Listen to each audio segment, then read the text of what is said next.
কি করবেন ম্যাডাম? নাকাল বেগম তো ফুটোতে ছাড়িয়ে নিল। সত্যি কি যে করি।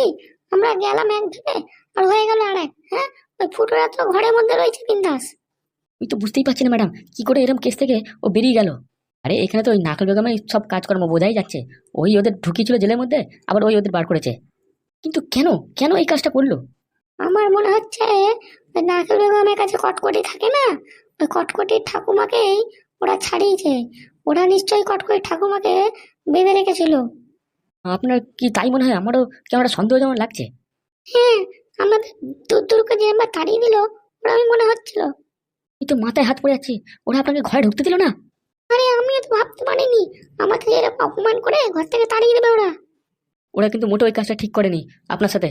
হবে না তো কি, একবার মা তুমি খালি এমএলএ হয়ে যাও, তারপর ওদের পুরো একদম ক্যালসিয়াম বের করে রেখে দেবে একদম। ওদের পরে করবে, আগে তুমি নিজে বউয়ের সাজটা করো, বুঝতে পারলে?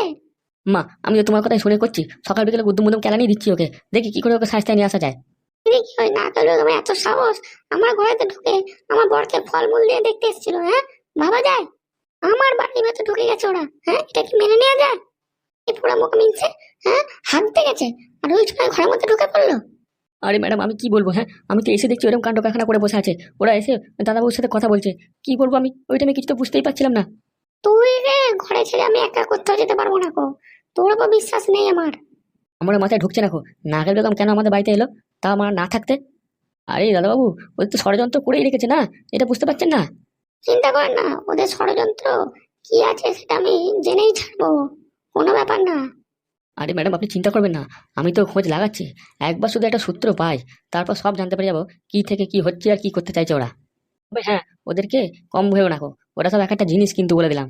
ওদের বাড়িতে ওই কটকরি নারকেল বেগম আমার ঠাকুমা, তিনজনে যা আছে না, ওরা পুরো একদম কাঁপিয়ে রেখে দিয়েছে পুরো একদম। আরে আমি তো এমনিতে বুঝতে পারছি না ওরা যে কেন আমাদের বাড়িতে এলো, তারপর তোরা এরম ভাবে মাথা খারাপ করে দিচ্ছিস। আর এদিকে বাবাকে নিয়ে একটা টেনশনে পড়ে গেলাম। হ্যাঁ, ডাক্তারে এসে ভাবলাম যে ডাক্তার কিছু ভালো কিছু বলবে, কিন্তু ডাক্তার তো বলছে ঘরেতেই বসে ঠিক হয়ে যাবে। কিন্তু কি করে ঠিকবে আমার তো মাথায় কাজ করছে না। বাবা তোমায় কি বলবো, আমি কোথায় কোথায় যে গেছি, কি কি ওষুধ তৈরি করে নিয়ে এসেছি, তাতেও কোনো কাজ হচ্ছে না গো।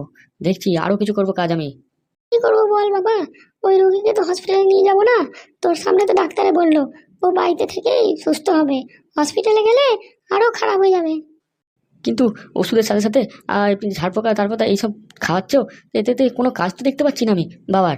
আরে বাবা, তুই অত টেনশন নিচ্ছিস কেন? তুই তোর নিজের কাজ নিয়ে থাক না, নিজে আনন্দ ফুর্তি কর। আমি তো রয়েছি তোর সাথে, এইসব ব্যাপারগুলো আমি হ্যান্ডেল করে নেবো। তোকে একটা মাথা ঘামাতে হবে না। আমি তো কিছুই বুঝতে পারছি না, আমাকে মনে হচ্ছে অন্য কোনো ডাক্তারের কাছে বাবাকে নিয়ে যেতে হবে। হ্যাঁ, এরকম ভাবে বাবা পড়ে আছে, আমি সেটা সহ্য করতে পারছি না। তুই সেটা কি যে ছেলে, আমি একটুও বুঝি না গো।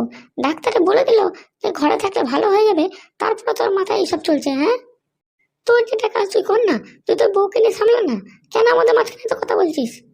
বউকে নিয়ে সামলাবো? কতক্ষণ ধরে বউয়ের পেছনে পড়ে থাকবো? হ্যাঁ, আমি কি ঘরে কোনো ছেলে নয় নাকি? না এই ঘরে কি হচ্ছে না হচ্ছে সেটা দেখবো না আমি? তোর যেটা করা দরকার বসে সেটা কর। ওকে উঠতে বসতে মার আর খেতে বসতে মার, দুটোই দে। কিরম হোক করে ওকে তোর গুলাম বানিয়ে রাখ। হ্যাঁ, আমি কি বাবার মতন হবো নাকি? বাবার মতন আমি কখনোই হবো না গো, আমি ওকে মেরে ধরে এক করে রেখে দেবো একদম। দেখ বাবা, তুই এমনিতে বহুত কথা বলছিস, বুঝতে পেরেছিস তো? তোর বড় ছোট কোনো জ্ঞান থাকছে না দেখছি। আমি যদি তোকে ভালো মুখে বলতেও পারি আর খারাপ ওকে মেরে তোর গাল ফাটিয়ে দিতে পারি, বুঝতে পেরেছিস? তো কি করবো? হ্যাঁ, কদিন ধরে বাবা এরকম পড়ে আছে, আমাকে দেখে বাবাকে কষ্ট হচ্ছে না? বাবাকে তো সুস্থ করতে হবে নাকি? আমার মাথায় ঠিক চিন্তা আছে কি করা দরকার আর কি করা না দরকার। বুঝতে পেরেছি, তোকে জ্ঞান দিতে হবে না। হ্যাঁ হ্যাঁ, ঠিক আছে ঠিক আছে, আমি যাচ্ছি।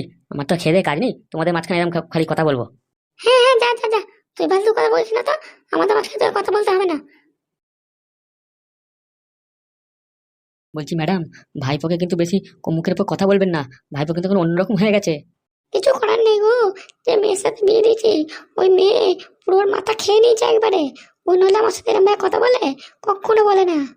ম্যাডাম, বলছি ওই ডাক্তারকে আপনি কিন্তু নিজে হাতে রেখে দেবেন, বুঝতে পেরেছেন? হ্যাঁ, সে তো আমার মাথাতেই আছে।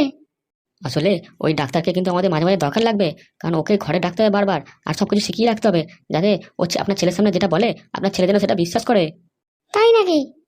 হ্যাঁ, ওই ডাক্তারকে মাঝে মাঝে বলতে হবে আপনি বাড়িতে আসবেন, একটুখানি শুধু ওই প্রেশার সুগার এগুলো একটু চেক করে চলে যাবেন, বুঝতে পেরেছেন? আর আপনার ছেলেকে যেন একটু ভালো ভালো কথা বলে যায়, যে উনি হয়তো সুস্থ হয়ে যাবেন, তাড়াতাড়ি উঠে দাঁড়াতে পারবেন, এরকম কথাবার্তা।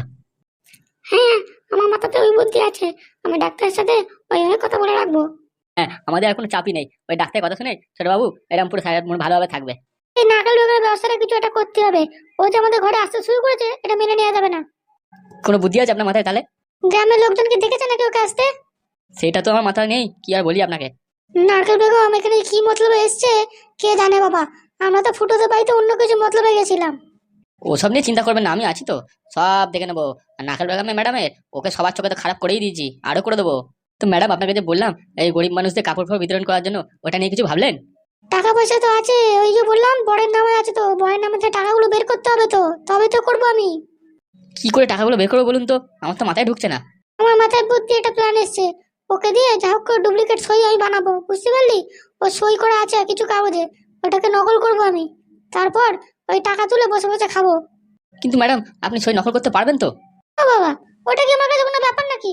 ওই রকম সই কত নকল করলাম, নিজে বাপের করে দিলাম। যে ম্যাডাম, আপনাকে যেটা বললাম ওইটা করেন, বুঝতে পেরেছেন? এসব নকল ফকল সই ফই করতে যাবেন না, ব্যাংকের লোকেদের কিছু টাকা পয়সা দিয়ে এই ব্যবস্থাটা করে নিন।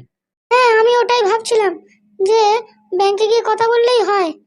ম্যাডাম দেখুন, এই বিষয়ে একটু ভাবনা চিন্তা করে দেখুন, বুঝতে পেরেছেন? কারণ এই সময় যত লোকের জন্য করতে পারবেন ততই ভালো আপনার। হ্যাঁ, আমি দেখছি কতদূর কি ব্যবস্থা করা যায়। আমি নিজে যাবো দরকার পড়লে কথা বলতে ব্যাংকের লোকের সাথে। ঠিক আছে? আর তোমাকে যেটা বললাম ওই খবরটা নাও, কি হলো? আরে ম্যাডাম, আমি লোক লাগিয়ে দিয়েছি, বুঝতে পেরেছেন? এই খবর এলো বলে কিছুক্ষণের মধ্যে। হ্যাঁ হ্যাঁ, ঠিক আছে, দেখবো কি খবর আছে তোমার। আর ওই একটু এমএলএ সাহেবের বুড়োটার খেয়াল রাখছো তো? যেরকম যেরকম বললাম সেরকম সেরকম করছো তো? হ্যাঁ, এই তো সন্ধ্যে ডোজটা দিয়েই তো এলাম আপনার কাছে, বুঝতে পেরেছেন? ঠিক আছে ঠিক আছে, ভালো কথা। বলছি ঠাকুমা, এবার কি চিন্তা ভাবনা করছো? আরে কি আর বলছিস তুই? হ্যাঁ, যতক্ষণ না আমার নামে সব সম্পত্তি রেড হচ্ছে আমি কিচ্ছু কথা খুশি হচ্ছি না। দেখো ঠাকুমা, তুমি এসব কথা বলবে না, বলেছি না তোমাকে? ও বেশ করে 100 বার বলবো, তুই কে বাউন করে আমাকে? তোরটা খুব বার বেড়েছিস, বুঝতে পারলি? তোর মনোভাব অন্যরকম হয়ে গেছে, তুই একদম আগের মতো কটকটি নেই। তুমি জানো ম্যাডামের সাথে না থাকলে আমার কি অবস্থা হতো, তুমি জানো? তাই নাকি? আর আমি যে তোকে ছোট থেকে যা শিখেছি সেগুলো কি? একটু ভাবার চিন্তা ভাবনা করো, বুঝতে পারলে ঠাকুমা? এরকম ভাবে হয় না, তুমি যেরকম বলছো না, ওটা অত সহজ না। নাকাল বেগম ম্যাডাম অত সহজ নয়, এই জিনিসটা একটু বোঝেন নাকাল ম্যাডাম। আরে তুই চিন্তা করছিস কেন? হ্যাঁ? আমাদের যা টাকা পয়সা আছে ওটা নিয়ে আমাদের সংসার চলে যাবে, বুঝতে পেরেছিস? আমাদের আর কারো কিছু লাগবে না গো। আরে তোমাদের কোথাও যেতে হবে না, বুঝতে পেরেছো? তোমরা এখানেই থাকো, আমার বাড়িতেই থাকো। এখানে থেকে তোমরা খাওয়া দাওয়া সবকিছু করো। ম্যাডাম না, বুঝতে পেরেছেন? আমরা তো কি বলবো আর, লোকের কাছে থাকতে চাই না গো। আমাদের নিজস্ব ঘর বাড়ি করতে চাই, ওখানে থাকতে চাই। ওই জন্য আমরা এখান থেকে চলে যেতে চাই। আরে কোথায় যাবে তোমরা? কত টাকা পয়সা আছে তোমাদের কাছে যে বাইরে এখানে গিয়ে ঘর ফর করবে? আছে আছে ম্যাডাম, প্রায় আছে। আরে ম্যাডাম, কি করে বলি? আমাদের কাছে টাকা পয়সা আছে, ওই টাকায় না জায়গা হবে না ঘর হবে, কিচ্ছু হবে না। আর ম্যাডাম আপনার এর কথা শুনবেন না তো। আমাদের যেটুকু আছে ওইটুকুতে একটা টালির ঘরও হয়ে যাবে আমাদের, বুঝতে পেরেছেন? আমরা ঘর কিনে থেকে যাবো। আরে বাবা, থাকতে গেলে তো জায়গা লাগে নাকি, জায়গাটা পাবো কোথায়? তুই এসব কথা বলিস না তো। তুই মুখের মাঝখানে একদম কথা বলবি না, আমার সাথে কথা বলছি। আমি বলে দিচ্ছি, আমি আর রিস্ক নিতে পারবো না, বুঝতে পেরেছো? একবার বলে দিচ্ছি, একবার করে দিচ্ছি, বারবার এই জিনিসটা করতে পারবো না। যদি একবার ধরা পড়ে তখন কি হয়, বুঝতে পারছো? ফটকরি, তুই আমার দেওয়া শিক্ষা সব ভুলে যাচ্ছিস, দেখতে পাচ্ছি। তুই লোকের কথা নাচতে শুরু করেছিস এখন। আরে তুমি বুঝতে পারছো না, এতদিন আমরা যা করেছি সেটা যা হোক করে করেছি, কিন্তু এখন আর বড়সড় কিছু করতে গেলে চিন্তা ভাবনা করতে হবে আমাদের। তুই হার মেনে গেছিস, তোর দ্বারা আর হবে না, বুঝতে পেরেছিস? তুই আমার সব শিক্ষার ট্রেনিং সব ভুলে গেছিস। বলছি ঠাকুমা শোনো, কিছু কিছু সময় বড়দের কথা শোনা ভালো হয়, বুঝতে পেরেছো?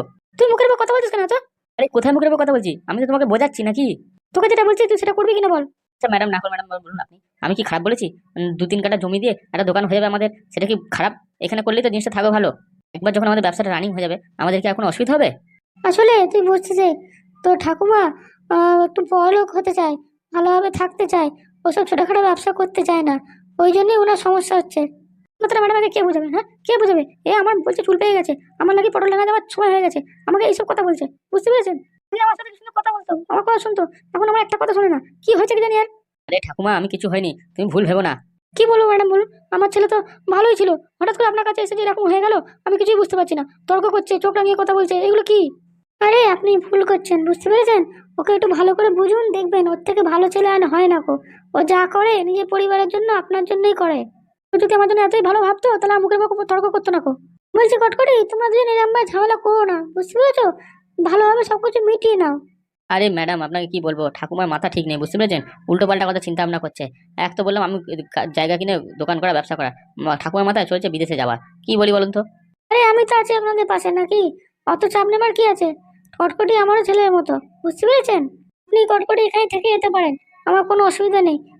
আপনি যেটা বলছিলেন সে কথাটা আমি মাথায় রেখেছি, বুঝতে পেরেছেন? আমি একটা আপনাদের জায়গা দেবো, যাতে আপনারা ওখানে শান্তিতে ব্যবসা করতে পারেন, আর আপনার ওখানেই যেন অন্তিম ইয়েতে শেষ করে যান। আপনি তো কবে জিতবেন সেই সরকারি টাকায় সবকিছু কাজ করবেন বলছেন, আর যদি ভোটে না জিততে পারেন তাহলে কি করবেন? আমি তো এটাই বলছি, নাগালুয়া ম্যাডামকে কেউ হারাতে পারবে না, আমাদের সব রেডি করে আছে, বুঝতে পেরেছেন? নাগালুয়া ম্যাডাম আমাদের জন্য ঠিক কিছু না কিছু করবে। কটকটি, তুই কিন্তু এখনো শুধরাচ্ছিস না, তুই নিজের কথা নিজে ভেবে যাচ্ছিস বলে দিচ্ছি। আমি তো বলেই দিয়েছি, কটকটি সব কিছু দায়িত্ব আমি নেবো, আপনাকে কিচ্ছু দায়িত্ব নিতে হবে না। ও যতদিন আমার কাছে আছে ওর জন্য সব কিছু আমি করে রাখবো। আপনি কেন যে ওকে এইসব কথাবার্তা বলেন কিছুই বুঝি না গো। ও ওই জন্য লাইফে যায়, কারো কথা শুনে না, আমার কথা শুনে না।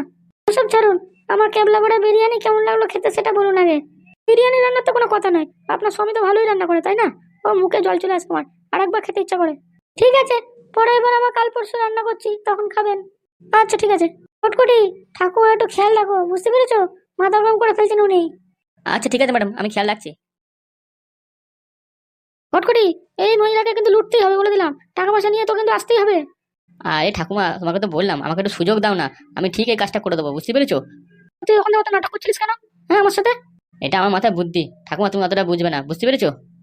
আমি ওসব জানি না, তুই যেরকম হোক করে সবকিছু মালিক আমাকে মানা। আরে ঠাকুমা, তুমি টেনশন নিচ্ছ কেন? হ্যাঁ, সবকিছু তো তোমাকেই দেবো আমি, আমাকে শুধু একটু সময় দাও ব্যাস, তাহলে আর কোনো কিছু দরকার নেই। হ্যাঁ, তুই তো মুখে বলে যাচ্ছিস, কাজ যে কবে করবি তার নেই ঠিক। আরে করবো করবো, তুমি একটু ধৈর্য ধরে থাকো না, চুপ করে। তুই দাঁত কাটছিস কেন আমাকে দেখে সেটা বল। ও তোমার কথা শুনে আর কি বলবো? ওই রকম উল্টোপাল্টা কথা বললে কান্না হাসি পাবে। হ্যাঁ, তুই বলি তুই আমাকে ভয় পাবি, আমার কথা শুনে তোকে হাসতে বলিনি, বুঝতে পেরেছিস? আচ্ছা আচ্ছা ঠিক আছে। সব কথা মাঝে এই কথাটা মনে রাখবি বলে দিলাম। আমি এখান থেকে গেলে এই সম্পত্তি নিয়ে যাবো, নাহলে কিন্তু যাবো না। কিন্তু সবাইকে আমি শেষ করে দিয়ে যাবো বলে দিলাম, অত সহজে ছাড়বো না আমি। আরে ঠাকুমা, তুমি তো মাথা খারাপ করছো কেন? হ্যাঁ, আমি তো আছি নাকি, সবকিছু দেখে নেবো। দেখ, আমার হাতে বেশি সময় নেই, আমি তাড়াতাড়ি করে এখান থেকে বেরোতে চাই। আমি বেশি দিন এখানে থাকতে চাই না, যেরকম হোক করে সবকিছু টাকা পয়সা গুটা। দেখছি দেখছি, দাঁড়াও দেখছি। বেশি সময় দেওয়া যাবে না, তাড়াতাড়ি কর তাড়াতাড়ি। আচ্ছা ঠিক আছে। বলছি হাগুদা, এই সাত সকালবেলা বৌমা এরকম বেরিয়ে গেল ঘর থেকে? কি আর বলো বল, বাপের বাড়ি যাও বললো তাই চলে গেল। আরে সে তো নয় ঠিক আছে, কিন্তু এরকম ভাবে বাড়ি ছেড়ে চলে গেল পাদুকে ছাড়া, গ্রামের আশপাশের লোকজন কি বলবে? হ্যাঁ, ওরা সব কি আলোচনা করছে বলো দেখিনি। কি আর করবে, এই 50,000 টাকার জন্য সবকিছু শেষ হয়ে যাচ্ছে। একটুখানি টাকা যদি দিয়ে নি বলে এরকম ভাবে ঘর ছেড়ে চলে গেল। কত করে বোঝালাম যে টাকাটা ঢ্যামনা জোগাড় করে দেবে, তুমি থাকো, তা সত্ত্বেও ঘর ছেড়ে বেরিয়ে গেল, কি করে হয় বল দেখিনি? হ্যাঁ সে তো বুঝতেই পেরেছি, ও থাকবে না মানে থাকবেই না বলেই গেছে। আমি কত করে বোঝালাম যে পাদুকের সাথে আমি কথা বলবো, তুমি এরকম ভাবে রাগারাগি করো না, শুনলোই না। হাগুদা, ব্যাপারটা কিন্তু আমার অন্যরকম লাগছে, বুঝতে পেরেছো? আমি তো ওটাই ভাবছি, ফুটোকে তাই বলবো, ব্যাপারটা আমার হচ্ছে অন্য কোথাও অন্যরকম ভাবে কিছু আছে, শুধু টাকা পয়সার জন্য এরকম ভাবে ঘর ছেড়ে চলে যাবে। হাগুদা, তুমি কিছু ভালো করে বোঝাতে পারলে না গো। আমি বুঝিয়েছি, কত ভালো করে বোঝালাম যে এরকম রাগারাগি করো না, যাও ঘরে যাও, পাদু আসুক তারপর কথা বলে ভালো করে বুঝিয়ে দেবো।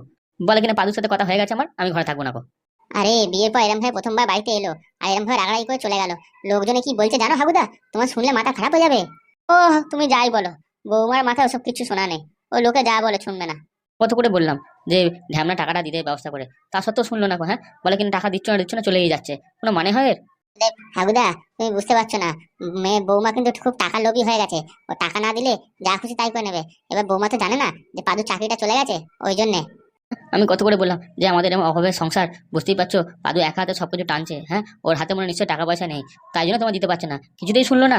ওর মাথায় ওসব কিছু নেই, ওর বান্ধবী বিয়ে, ওর একটা ভালো গিফট দিতে হবে, নইলে বলছিল ওর মান সম্মান কিছু নাকি থাকবে না। বারণ করলাম যে তুমি চিন্তা করো না, তোমার টাকার ব্যবস্থা তো আমাদের ঢ্যামনা করেই দিচ্ছে, তাহলে আবার অত কথা কিসের?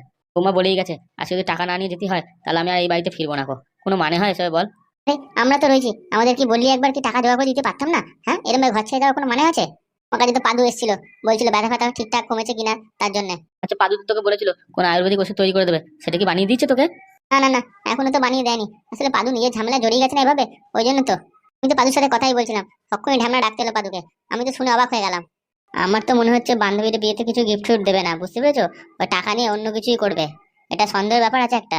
হ্যাঁ, আমারও কেমন যেন সন্দেহ লাগছে যে বিয়ে বাড়িতে 70,000 টাকা দামের গিফট, কি গিফট দেবে এরম ভাবে? বিয়ে বাড়িতে গিফট দেয় জানি, তুমি তো বিয়ে করো নি তাই বলছো, তা বলে এত দামে গিফট দেয়?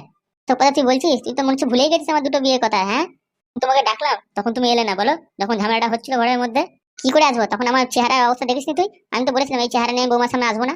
কত করে পাদুকে বললাম যে তোর বাবারে আমার যেসব কথাগুলো বলছে ওসব কথা শোনা যাচ্ছে না, তুই যেরকম হোক করে টাকাটা দে। সেটাই তো রে, পাদুর যে এরকম অবস্থা হয়ে গেছে সেটা কি আমরা জানতাম? আমরা তো বুঝতে পারিনি। পাদুর যে চাকরিটা এমন চলে যাবে, ও 3 লাখ টাকা বেতনের চাকরি। হ্যাঁ, ও ভেবেছিলাম যে 3 লাখ টাকা পেলে 50,000 টাকা তো সহজে দিয়ে দিতে পারতো। আমার তো শুনে অবাক হয়ে গেলাম ও যখন বললে ঘটনাটা ঘটে গেছে। আমিও শুনে আকাশ থেকে পড়েছি রে, ও যখন বলছে ফোনে মেসেজ দেখে যে আমার চাকরিটা নেই। তো ভেবে পাচ্ছি না এই কথাটা শুনতে গিয়ে আমি যে হার্টফেল করে গেলাম না কেন? হ্যাঁ, তাহলে তো আমি শেষ হয়ে যেতাম, আমার এই দিনটা দেখতে হতো না আজকে। তো মাথায় এটা ঘুরলো না যে ওর মতো ভালো ছেলে চাকরিটা এরম হয়ে চলে গেল, লোকজন কি দেখলো না একটুখানি? সব শালা ওই নাকলে হারাম যদি এই কাজগুলো করেছে, ও ছাড়া কেউ করতে পারে না এরকম কাজ। ওই ফোন করে ওখানে উল্টোপাল্টা কথা বলেছে পাদুর নামে। ও নাকি বলছে জাল সার্টিফিকেট দেখিয়ে ডুপ্লিকেট পরীক্ষা দিয়ে এইসব করে চাকরিটা পেয়েছে। নাকাল বেগমের বিশাল চ্যানেল আছে, হ্যাঁ, এই থেকে বোঝা যাচ্ছে যে ও চাইলে ঘরে বসে থেকে যা খুশি করে দিতে পারে। জন্যই তো পাদু ও বউকে টাকা দিতে পারলো না গো। হ্যাঁ, ও বউকে বলতেও তো পারছে না যে ওর সাথে কি হয়ে গেছে।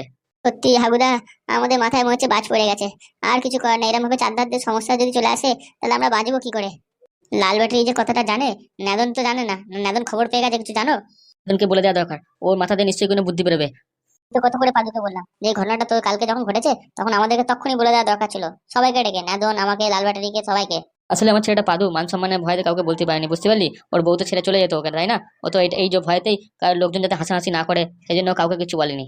তো সবকিছু সত্যিটা জানতে হবে, যেরকম হোক করে পাদু অফিসের লোকজনদের সত্যিটা বলতে হবে। যদি কেউ ভুলভ্রান্ত তথ্য দিয়ে থাকে পাদুর নামে, তো সেটাকে ক্লিয়ার করতে হবে আগে, তারপর ওর চাকরিটা আর কোনোদিন যাবে না। তাহলে পাদু তো অরিজিনাল পরীক্ষা দিয়েছে, পাস করেছে, তবেই তো চাকরিটা পেয়েছে।